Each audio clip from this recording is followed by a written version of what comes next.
पहला कुरिन्थी 2 अध्याय उसका 14 वचन हम पढ़ेंगे। पहला कुरिन्थी 2 अध्याय का 14 वचन। परंतु शारीरिक मनुष्य परमेश्वर के आत्मा की बातें ग्रहण नहीं करता, क्योंकि वे उसकी दृष्टि में मूर्खता की बातें हैं, और ना वह उन्हें जान सकता है, क्योंकि उनकी जांच आत्मिक रीति से होती है। हाँ, इधर हिंदी में जो अनुवाद किया गया है, इधर लिखा है परंतु शारीरिक मनुष्य परमेश्वर के आत्मा की बातें ग्रहण नहीं करता। अगर मूल में हम इसको देखें, उधर लिखा है नेचुरल मैन। एक्चुअल में 3 प्रकार के लोग हैं, नेचुरल, कार्नल एंड स्पिरिचुअल। 3 प्रकार के लोग होते हैं। नेचुरल कौन है?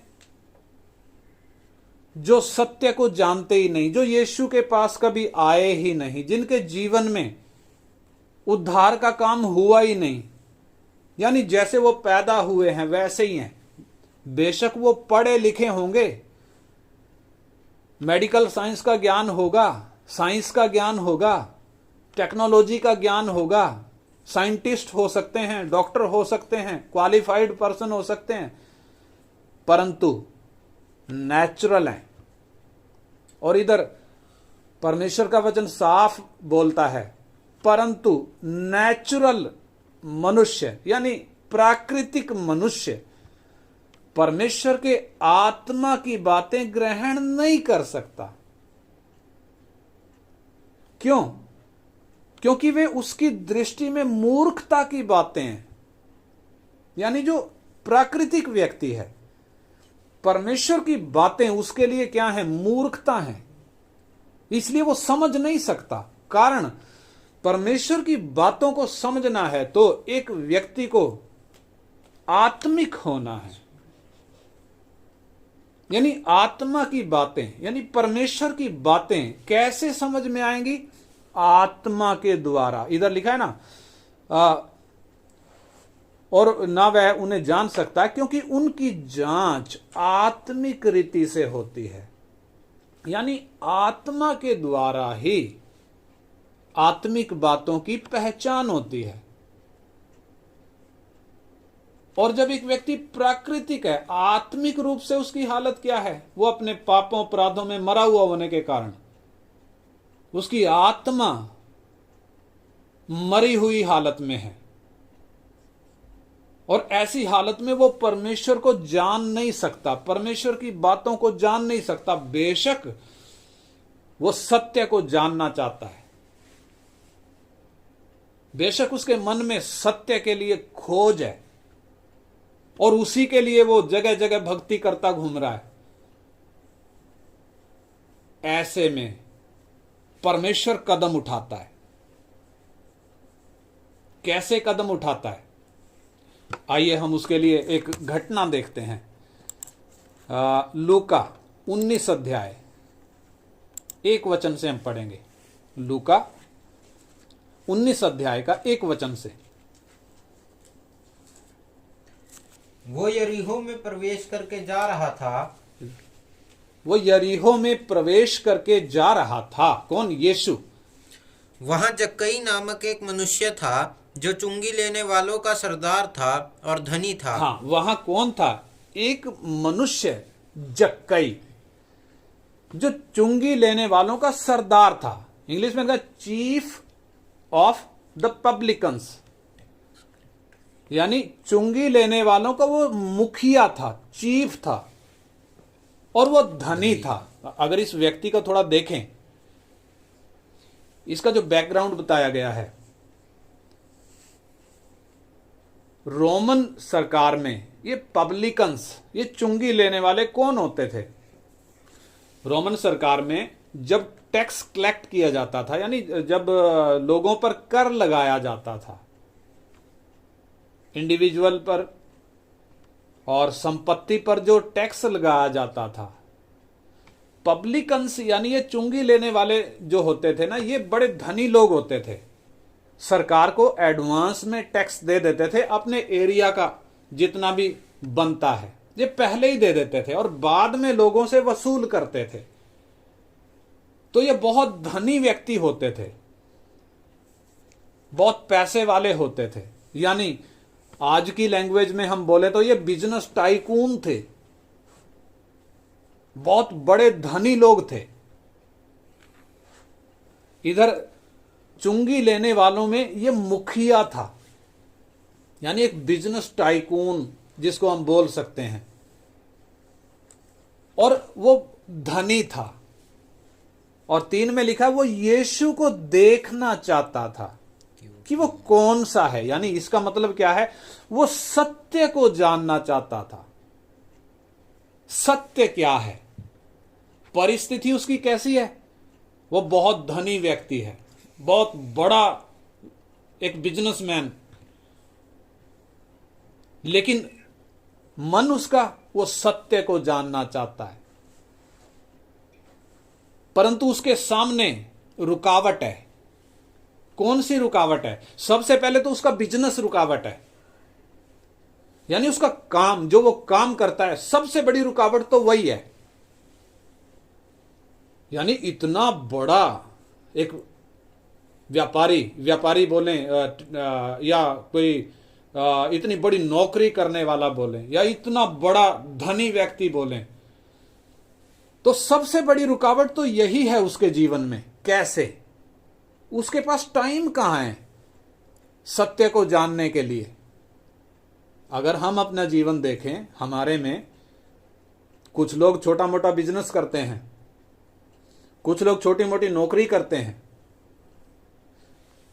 तो भी हम सप्ताह में 1 बार मिलते हैं, लेकिन सब लोग नहीं इकट्ठा हो पाते। कारण उतना टाइम नहीं है या उतना बिजी हैं।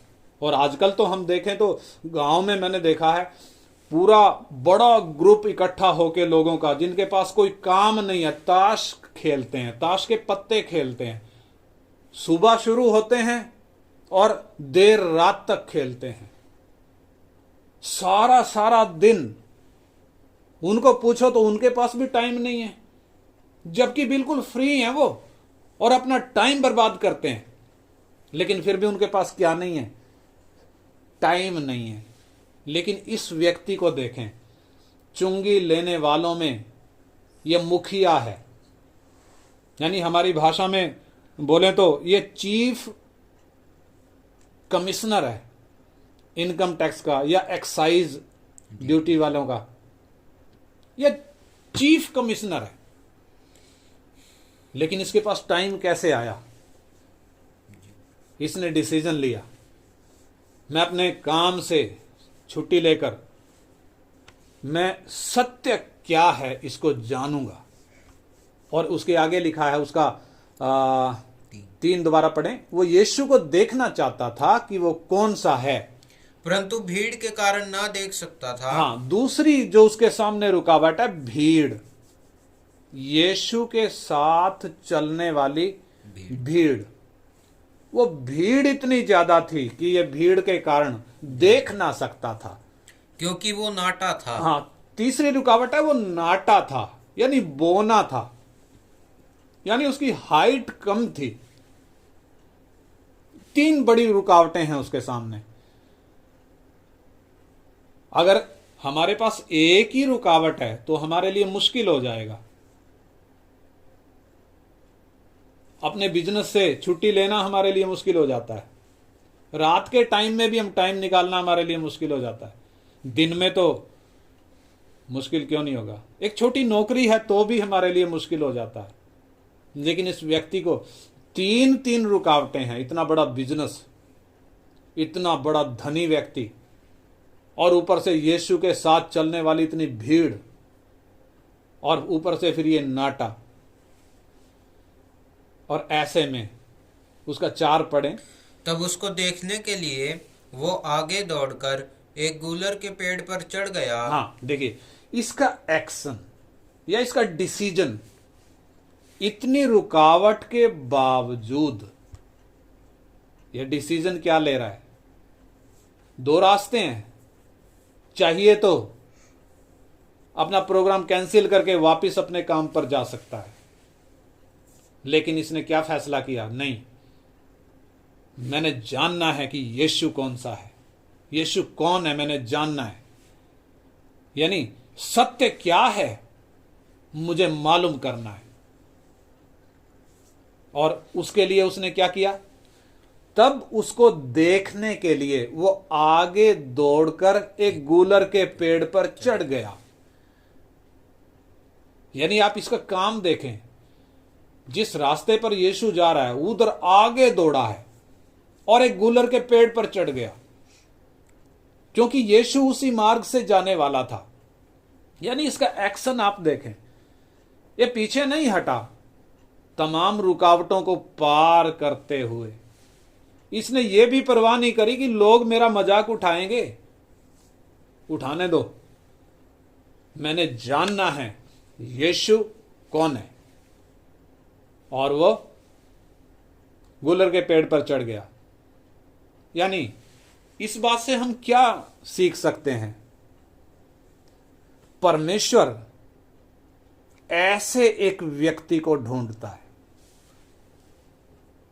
उसका एक वचन में हमने पढ़ा वो यरीहो में प्रवेश करके जा रहा था। सवाल उठता है, यीशु यरीहो में क्या कर रहा है? वो यरीहो में क्यों आया है? क्योंकि उसकी नजर इस जक्कई पर पहले से है। आज नहीं जब वो पेड़ पर चढ़ा है ना, यीशु की नजर पहले से इस जक्कई के ऊपर है।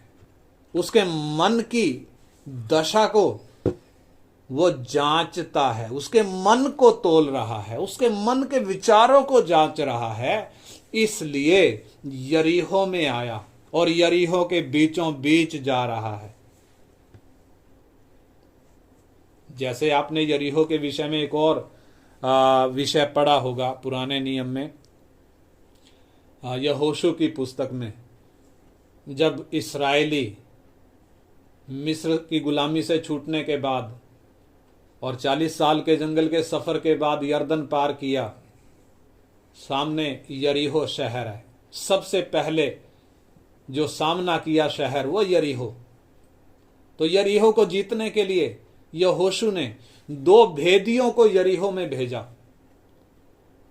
भेदियों को मतलब जो उधर का वो सीक्रेट जानने के लिए गए थे, कैसा है यह शहर, कैसी व्यवस्था है वहां पे, ताकि इसको कैसे जीता जाए।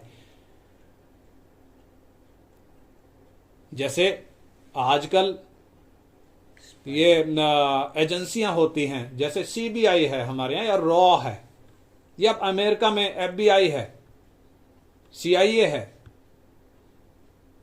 यानी ये सीक्रेटली दूसरे देशों में जाकर क्या करते हैं, अपने एजेंट को भेजकर उधर उनका सीक्रेट जानने की कोशिश करती हैं। ऐसे ही इन भेदियों को भेजा गया। वास्तव में क्यों भेजा गया था?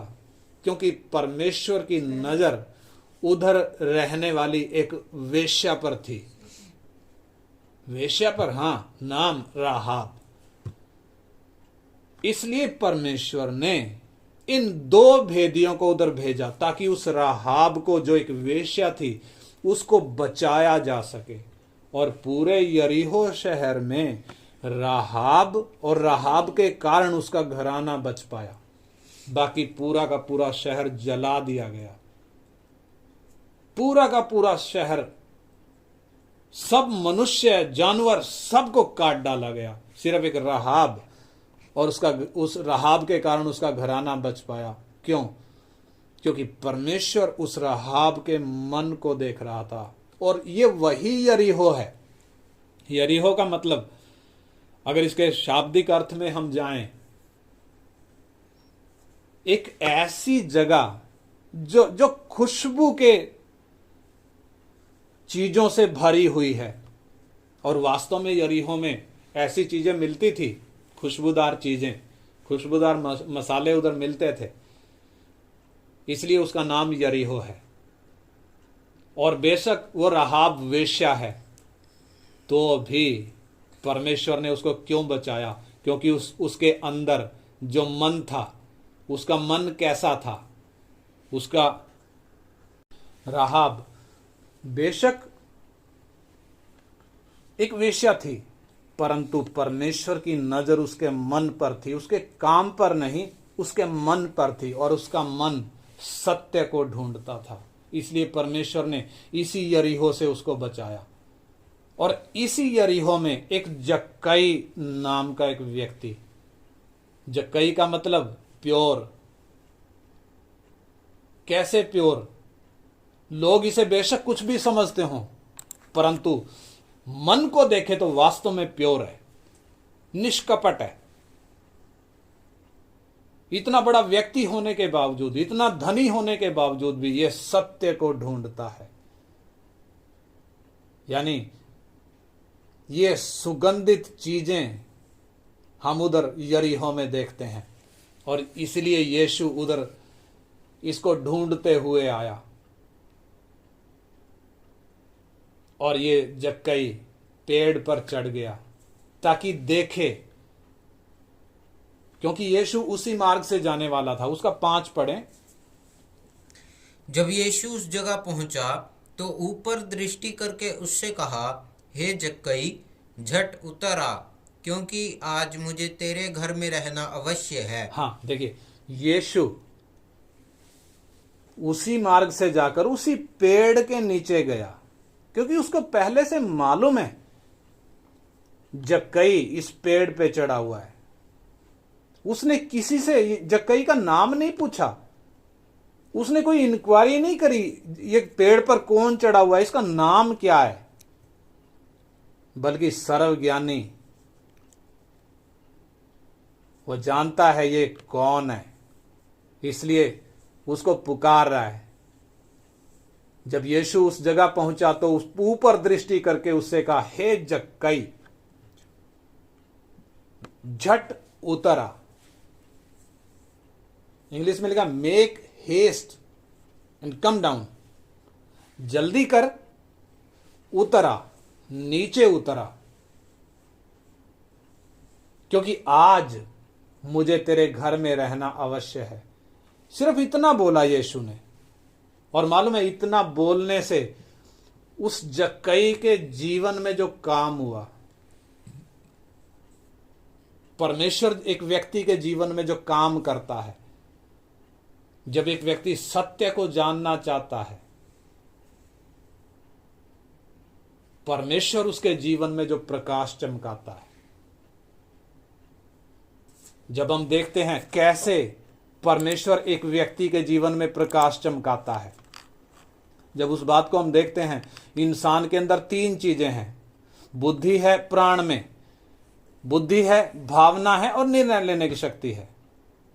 शुरुआत जो परमेश्वर करता है आत्मा से नहीं करता, प्राण से करता है, क्योंकि प्राण में व्यक्ति का पर्सनैलिटी है, उसका व्यक्तित्व है, उसका पूरा चरित्र प्राण में है। बुद्धि, भावना और इच्छा, ये तीनों चीजें।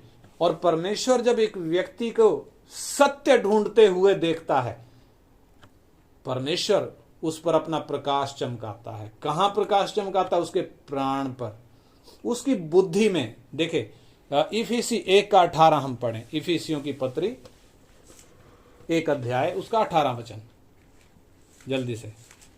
इफिसी 1:18। और तुम्हारे मन की आंखें ज्योतिर्मय हों कि तुम जान लो कि उसकी बुलाहट की आशा क्या है, और पवित्र लोगों में उसकी मिरास की महिमा का धन कैसा है। हाँ, यहाँ जो बात जो शब्द हम यहाँ से ले रहे हैं, तुम्हारे मन की आंखें ज्योतिर्मय हों। मन की आंखें, मन कौन सा? यानी हमारी बुद्धि। शरीर की आंखें नहीं, शरीर की आंखें तो देखती हैं, परंतु मन की आंखें। वास्तव में एक व्यक्ति के मन की आंखें बंद हैं। कैसे बंद हैं? 2 कुरिन्थी 4:4 में लिखा है, इस संसार के ईश्वर ने अविश्वासियों की बुद्धि को अंधा किया हुआ है। यानी जो विश्वासी नहीं है, बुद्धि अंधेरी है, यानी मन की आंखें देखती नहीं है, अंधी हैं। ऐसे में इधर परमेश्वर का वचन कहता है तुम्हारे मन की आंखें ज्योतिर्मय हो। यानी सबसे पहले परमेश्वर एक व्यक्ति की मन की आंखों को खोलता है, यानी उसकी बुद्धि को खोलता है। तो ये शरीर की आंखें नहीं, ये मन की आंखें हैं। परमेश्वर का प्रकाश जब चमकता है, एक व्यक्ति के सामने फिल्म चलने लगती है, जैसे पर्दे पे फिल्म चलती है, मेरे अंदर क्या है वो सारा सामने आने लगता है। मैंने बताया ना, पीछे क्या सोचता था, मैं तो धर्मी हूं, मैं तो पवित्र हूं, मेरा चाल चलन तो ठीक है। यानी अपनी नजरों में क्या है, पवित्र, ठीक, भक्ति करने वाला, पुण्य कमाने वाला, मैं तो किसी का मन दुखाता ही नहीं, ऐसी सोच। परंतु जब परमेश्वर का प्रकाश चमका, जब बुद्धि की आंख खुली, तब दिखाई देने लगा मेरी हालत क्या है। यानी अंदर की हालत दिखाई देनी है तो मन की आंख खुलना जरूरी है। तभी एक व्यक्ति को मालूम पड़ेगा मेरी हालत क्या है। और ये कैसे हुआ, जब परमेश्वर का वचन एक व्यक्ति पर पहुंचा। जैसे यीशु ने कहा, हे जक्कई जल्दी कर, नीचे उतर आ जा, आज मुझे तेरे घर में रहना है। इतना सा काफी है। आमतौर पर क्या होता है, जब एक व्यक्ति सत्य को ढूंढता है, परमेश्वर उसके पास अपना सुसमाचार पहुंचाता है, अपने किसी दास के द्वारा या अपने किसी विश्वासी को उधर भेजता है ताकि उसको सुसमाचार बताए। और सुसमाचार के कुछ ही शब्दों में परमेश्वर अपना प्रकाश उस पर चमका देता है। उसको पहली बार में सत्य समझ में आ जाता है। और यह काम इतनी जल्दी हो जाता है और गुप्त में होता है कि पता भी चलता नहीं है। यानी मन की आंखें परमेश्वर ने क्या कर दी, खोल दी। और दूसरा, अंदर इच्छा भी है, प्राण में इच्छा है, विल जिसको हम कहते हैं। उसके बारे में फिलिपी 2:13 पढ़ें। फिलिपियों की पत्री 2 अध्याय का 13 वचन। क्योंकि परमेश्वर ही है जिसने अपनी सुइच्छा निमित्त तुम्हारे मन में इच्छा और काम दोनों बातों के करने का प्रभाव डाला है। हाँ, इधर जो शब्द हम ले रहे हैं, क्योंकि परमेश्वर ही है जिसने अपनी सुइच्छा के निमित्त, किसकी, परमेश्वर की सुइच्छा के निमित्त तुम्हारे मन में इच्छा और काम दोनों बातों के करने का क्या डाला, प्रभाव डाला। यानी परमेश्वर एक व्यक्ति के अंदर क्या डाल रहा है, इच्छा डाल रहा है। जैसे मन की आंखें खोल रहा है, ऐसे ही इच्छा डाल रहा है। किस बात की इच्छा डाल रहा है? अगर हम इंसान की इच्छा को देखें, कैसी है, स्वार्थ भरा हुआ है। इंसान की इच्छा कैसी है, शारीरिक चीजों को लेकर है। खोज कैसी है, शारीरिक चीजों की है। पाप ने इंसान की बुद्धि को, इंसान की इच्छा को, इंसान की भावना को करप्ट किया हुआ है। तो ऐसे में परमेश्वर क्यों इच्छा डाल रहा है? क्योंकि परमेश्वर की इच्छा भली है। हम पापियों के लिए, हम मनुष्यों के लिए परमेश्वर की इच्छा कैसी है, भली है। वो हमें पाप से छुड़ाना चाहता है, वो हमें मौत के बंधनों से छुड़ाना चाहता है, वो हमें अनंत काल का जीवन देना चाहता है, वो हमें आशीष देना चाहता है। शरीर की आशीष नहीं, अनंत काल की आशीष जो स्वर्गीय है, जो कभी खत्म नहीं होंगी, वो आशीष परमेश्वर हमें देना चाहता है। लेकिन इंसान की इच्छा इसी धरती के विषय में है, इस नाश होने वाली मिट्टी शरीर के विषय में है। नाशवान चीजों के पीछे इंसान भागता है। इसलिए परमेश्वर क्या कर रहा है, अपनी सुइच्छा के निमित्त उस व्यक्ति के मन में क्या डाल रहा है, इच्छा डाल रहा है। किस व्यक्ति के मन में? जो सत्य को ढूंढ रहा था, जिसकी आंखों को परमेश्वर ने ज्योतिर्मय कर दिया, मन की आंखों को, और इच्छा भी डाल दी। कितनी भली बात है कि नाशवान चीजों से हटकर अब एक व्यक्ति के मन में अविनाशी चीजों की इच्छा आने लगती है। हालेलुया। यह काम भी कितनी जल्दी हो गया, इसमें भी देर नहीं लगती होने में। यानी एक व्यक्ति अब अपनी खुद की मर्जी से परमेश्वर की ओर मुड़ता है। किन से हटकर?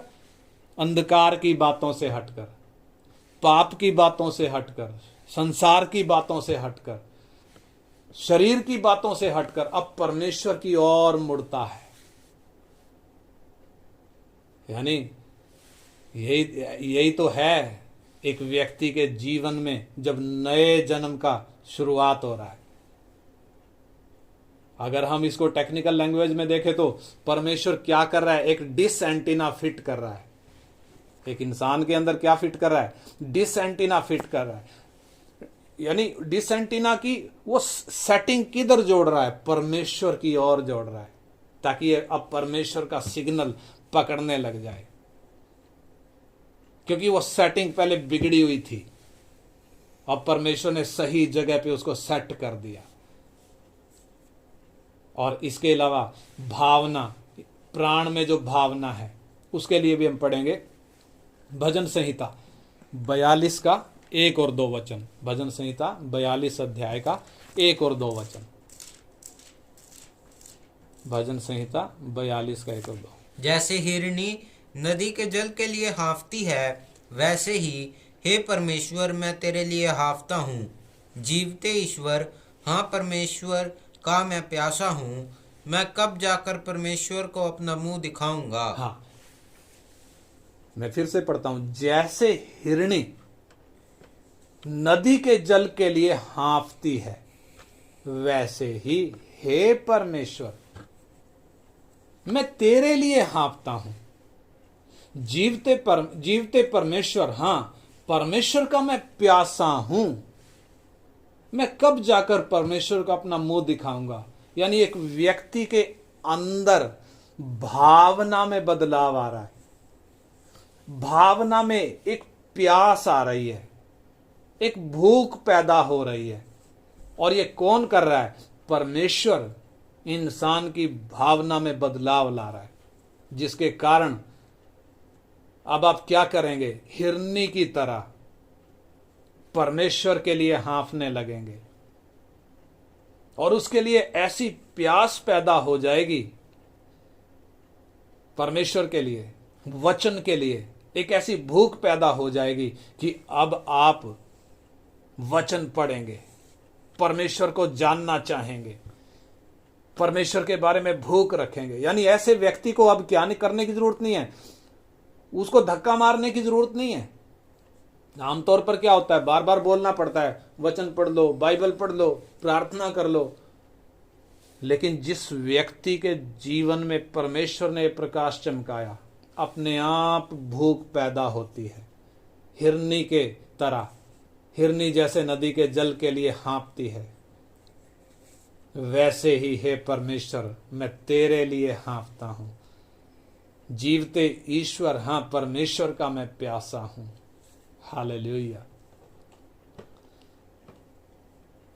यदि एक व्यक्ति का वचन पढ़ने का मन नहीं है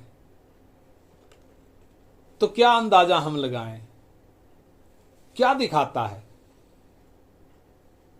अंदर भूख क्यों नहीं है वचन के लिए, परमेश्वर के लिए? वो प्यास क्यों नहीं है जैसे ये हिरनी को पानी के लिए है? जब परमेश्वर आपकी भावना में काम करता है तो उद्धार के लिए अपने आप वो ललक पैदा होती है, वो लगन पैदा होती है। भजन संहिता 119 का 81 वचन पढ़े। 119 का 81। मेरा प्राण तेरे उद्धार के लिए बेचैन है। तेरे उद्धार के लिए बेचैन है। कौन? मेरा प्राण। प्राण में बुद्धि, यानी बुद्धि की आंख परमेश्वर ने खोल दी। इच्छा, परमेश्वर ने इच्छा डाल दी। किन बातों के लिए? अविनाशी बातों के लिए। जो पहले इच्छा नहीं थी, अब परमेश्वर ने डाल दी। और भावना में क्या किया? प्यास पैदा हो गई। किसके लिए? इधर लिखा है मेरा प्राण तेरे उद्धार के लिए बेचैन है। जैसे खेत में बीज बोया जाता है, तो बीज बोने से पहले जमीन को तैयार किया जाता है, ताकि बीज जो बोया गया वो अच्छे तरीके से फल लाए, बहुतायत का फल लाए। इसलिए पूरा जमीन को तैयार किया जाता है। ऐसे ही परमेश्वर शुरुआत में ये काम कौन सा कर रहा है? ये मन रूपी जमीन को तैयार कर रहा है। मन की जमीन, यानी इंसान के हृदय की जमीन को परमेश्वर तैयार करता है। और जब हम देखते हैं इन प्राण और आत्मा की हालत क्या है एक पापी व्यक्ति के, आत्मा जो मरी हुई हालत में है, कमजोर है, और प्राण बिगड़कर वो आत्मा को अपने कब्जे में किया हुआ है प्राण ने। यानी तीनों चीजों की हालत कैसी है? शरीर टूटा हुआ है, प्राण बिगड़ा हुआ है, आत्मा मरी हुई है। तो प्राण ने बिगड़कर बलवंत होकर आत्मा को अपने कब्जे में लिया हुआ है। और जब परमेश्वर ये काम कर रहा है, ये प्रकाश चमका रहा है, तो प्राण की पकड़ ढीली पड़ रही है। प्राण की पकड़ क्या हो रही है? परमेश्वर ने जब प्रकाश चमकाया, प्राण की पकड़ ढीली हो रही है और आत्मा उसके कब्जे से छूट रही है। यानी अंदर एक धड़कन की शुरुआत हो रही है। रीजनरेशन, इंग्लिश में लिखा है रीजनरेशन, हिंदी में उसको नया जन्म लिखा है। यानी एक धड़कन शुरू हो जाती है। वो है एक व्यक्ति के जीवन में परमेश्वर जब नए जन्म की शुरुआत करता है। बिना देखे, परमेश्वर को देखा नहीं, बिना देखे परमेश्वर से प्रेम करने लगता है। पहला पत्रस 1 अध्याय का 8 वचन। पहला पत्रस 1 अध्याय का 8 वचन। उससे तुम बिन देखे प्रेम रखते हो। हाँ। और अब तो उस पर बिन देखे भी विश्वास करके ऐसे आनंदित और मगन होते हो जो वर्णन से बाहर और महिमा से भरा हुआ है। हाँ, मैं फिर से पढ़ता हूं। उससे यानी परमेश्वर से तुम बिन देखे प्रेम रखते हो। यानी सोचकर देखें, एक व्यक्ति जो अब तक पैसे से प्रेम रखता था, संसार की चीजों से प्रेम रखता था, शरीर की बातों से प्रेम रखता था, जो अपने कामों के कारण परमेश्वर का दुश्मन था, अब क्या होने लग गया? बिना देखे परमेश्वर से प्रेम करने लग गया। परमेश्वर को देखा नहीं है, लेकिन क्या करने लग गया? परमेश्वर से प्रेम करने लग गया। और ये हुआ कैसे? ये है परमेश्वर का काम। ये किसी व्यक्ति का काम नहीं है। कोई व्यक्ति इस काम को कर नहीं सकता एक व्यक्ति के अंदर। ये परमेश्वर का काम है। कितना अद्भुत तरीके से परमेश्वर ये नए जन्म का काम एक व्यक्ति के अंदर करता है। और अभी परमेश्वर का प्रकाश चमका है, बीज अंदर नहीं आया। जिसने नए सिरे से एक व्यक्ति को पैदा करना है, वो बीज आना है, बीज से जन्म होना है। परंतु अभी बीज नहीं आया, बल्कि बीज आने के लिए जमीन तैयार हो रही है। और ये हुआ कैसे? वचन सुनने के द्वारा, सुसमाचार सुनने के द्वारा। और जब एक व्यक्ति सुसमाचार सुनता है, पहली बार जब सुसमाचार सुनता है, परमेश्वर का आत्मा चारों तरफ मंडलाता है, और चारों तरफ जब मंडराता है वो उसको कायल करता है, पाप के विषय कायल करता है, उसको परमेश्वर की धार्मिकता के विषय कायल करता है, न्याय के विषय कायल करता है। और तब ये व्यक्ति क्या सोचने लगता है, उसके अंदर क्या चीजें आने लगती हैं? उसके अंदर एक पश्चाताप आने लगता है, परमेश्वर के लिए एक भूख आने लगती है। यानी एक व्यक्ति बेशक सत्संग में जाता हो, बेशक पुण्य के काम करता हो, बेशक भक्ति करता हो, ये काम नहीं हो सकता। कोई बाबा इस काम को नहीं कर सकता, कोई गुरु इस काम को नहीं कर सकता। परमेश्वर ही एक व्यक्ति के अंदर ये काम करता है। इसलिए हमने वो पढ़ा यूहन्ना 1:12-13 में, वो ना तो लहू से, ना शरीर की इच्छा से, ना मनुष्य की इच्छा से, परंतु परमेश्वर से उत्पन्न हुए हैं। हालेलुया। तो इधर जक्कई का विषय जो हम देख रहे हैं, जक्कई, प्रभु यीशु पेड़ के नीचे आकर ऊपर दृष्टि करके जक्कई को क्या कह रहे हैं? हे जक्कई, झट उतरा, क्योंकि आज मुझे तेरे घर में रहना अवश्य है। यानी उसके ऊपर वो लाइट चमकी है, जक्कई को वो एहसास हुआ है, उसके मन की आंखें ज्योतिर्मय हुई हैं, उसकी बुद्धि में परमेश्वर ने वो बुद्धि को खोल दिया है, उसके अंदर वो इच्छा परमेश्वर ने डाली है, और उसकी भावना में वो प्यास जगी है। और उसका रिजल्ट क्या निकला? उसका 6 वचन पढ़ें, लूका 19:6।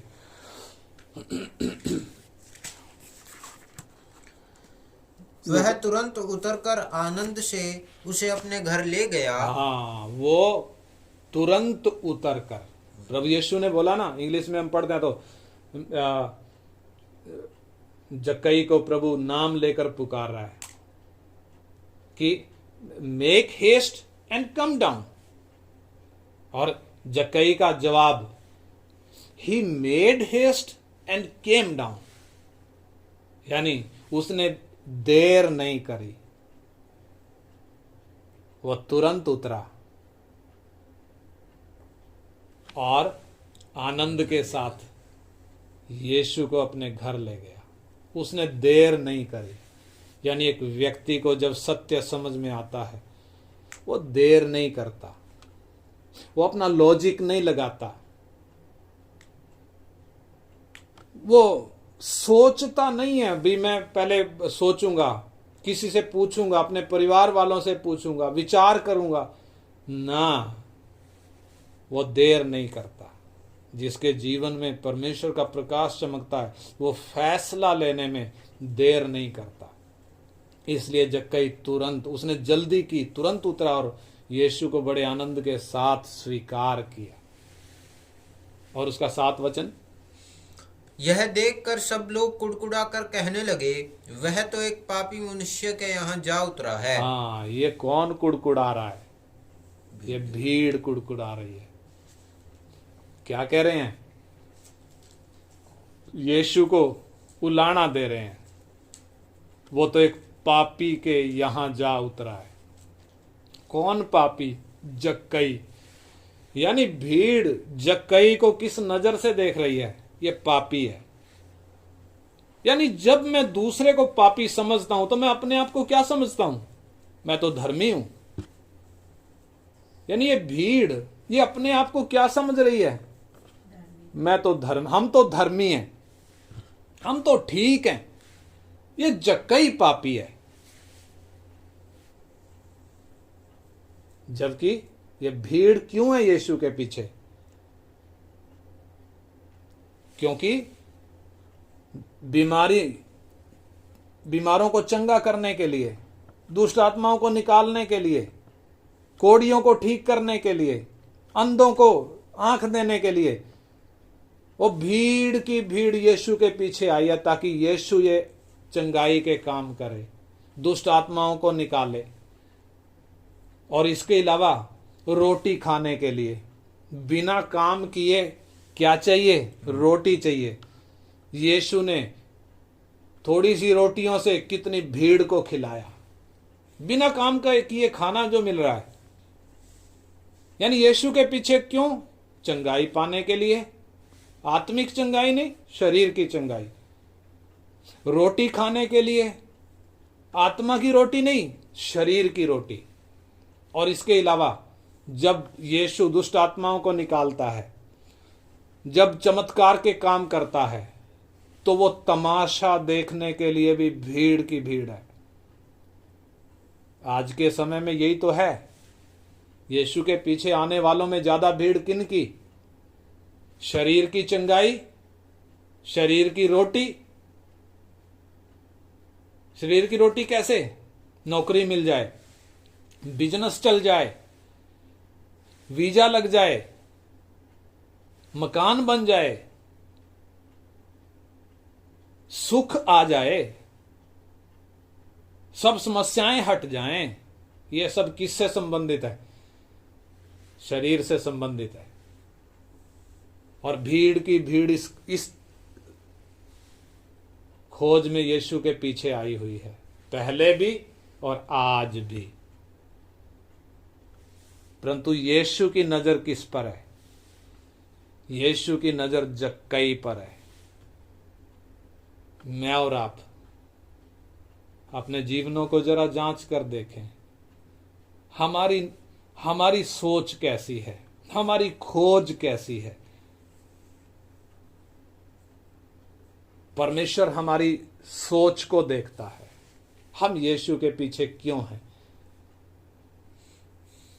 क्या शारीरिक आशीषों के लिए, संसार की आशीषों के लिए, क्या नाश होने वाली आशीषों के लिए, या जक्कई की तरह? आगे हम पढ़ेंगे, जक्कई का विषय अभी खत्म नहीं हुआ है। अगली क्लास में हम बाकी बचा हुआ विषय पढ़ेंगे। जक्कई के जीवन में परमेश्वर क्या देख रहा था? इसकी सोच क्या है? जबकि भीड़ की भीड़ यीशु के चारों ओर है, एक एक के मन पर परमेश्वर की नजर है। उन भीड़ में से किसी के घर यीशु क्यों नहीं गया? क्योंकि कोई यीशु को अपने घर नहीं लेके जाना चाहता, कोई नहीं लेकर जाना चाहता। हां, रोटी खाएंगे, चंगे हो जाएंगे, तमाशा भी देखेंगे, लेकिन यीशु को अपने घर नहीं लेकर जाएंगे, अपने जीवन में यीशु को नहीं जगह देंगे। परंतु कौन यीशु को अपने घर में, यानी अपने जीवन में कौन जगह देगा? परमेश्वर की नजर उस व्यक्ति को ढूंढती है। बेशक वो कहीं पे भी पूजा कर रहा हो, बेशक वो कहीं पे भी घुटने टेक रहा हो, बेशक वो किसी के पीछे जा रहा हो, परमेश्वर उधर से ही उसको पकड़ लेगा। मैं और आप, हम अपना जीवन जांचें। हम यीशु के पीछे क्या किसी के कहने से आए, या हमें सत्य चाहिए? परमेश्वर की नजर सत्य चाहने वालों को ढूंढती है। और जो सत्य चाहता है, वास्तव में जो सत्य चाहता है, उसका सबूत क्या है? जब सत्य उसको मिलता है,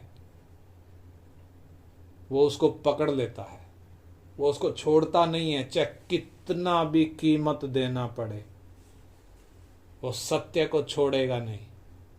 हमने पीछे कई व्यक्तियों के विषय में देखा था, और ये जक्कई के विषय में भी हम आगे देखेंगे। सत्य जब मिला, कुछ भी करके ये सत्य को पकड़ लिया। मैं और आप, क्या ये सत्य चाहिए?